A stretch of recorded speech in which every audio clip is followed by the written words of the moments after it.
battle for the unborn is also taking place at the international level, especially in Southeast Asia. In Japan, hundreds of thousands of abortions are performed every year, and the country's birth rate is falling at a drastic rate. In the Philippines, abortion is banned in all circumstances, and yet every year there are millions of illegal abortions in the Catholic country. It's a story that the pro-life organization Heartbeat International is following closely. I think there's something like 70 million abortions worldwide annually. Less than 1 million are taking place in America.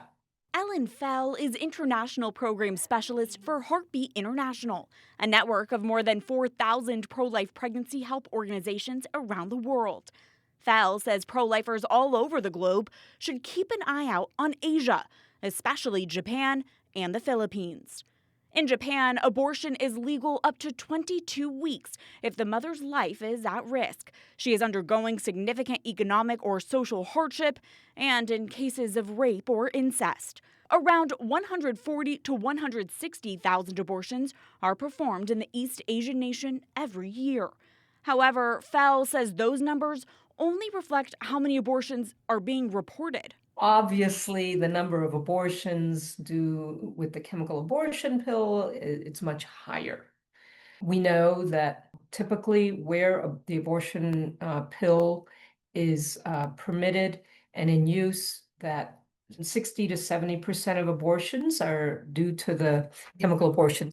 In the Philippines, abortion is banned in all circumstances, and still each year millions of illegal abortions take place in the Catholic country.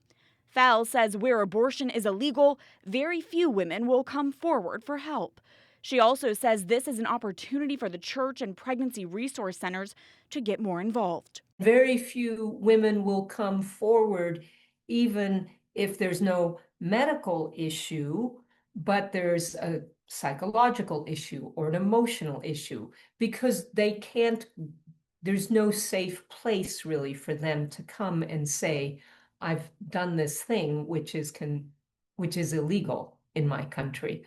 So that kind of highlights the need for the church and pregnancy help centers to be willing to welcome women who are struggling with their past abortions. Abortion, especially in Japan, is more than a moral issue. The number of newborns there is decreasing faster than projected, with the number of annual births falling to another record low in 2024. The health ministry said around 686,000 babies were born in Japan in 2024, a drop of 5.7% on the previous year, and the first time the number of newborns fell below 700,000 since records began in 1899.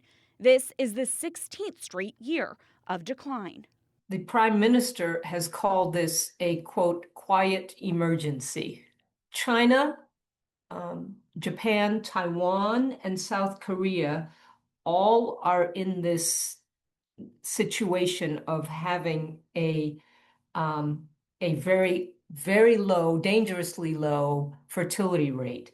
And they are beginning to be called actually the super-aged societies, because there are so few young people now, and the like people my age, 60 and over, people who are in that retirement zone, are becoming the majority of the population.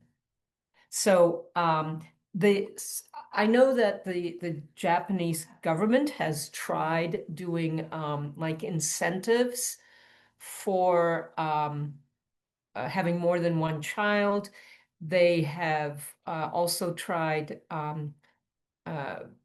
providing subsidies for fertility treatments, but with a longish history of family planning and a longish history of really it's better for the country if we have one child per family. That's a difficult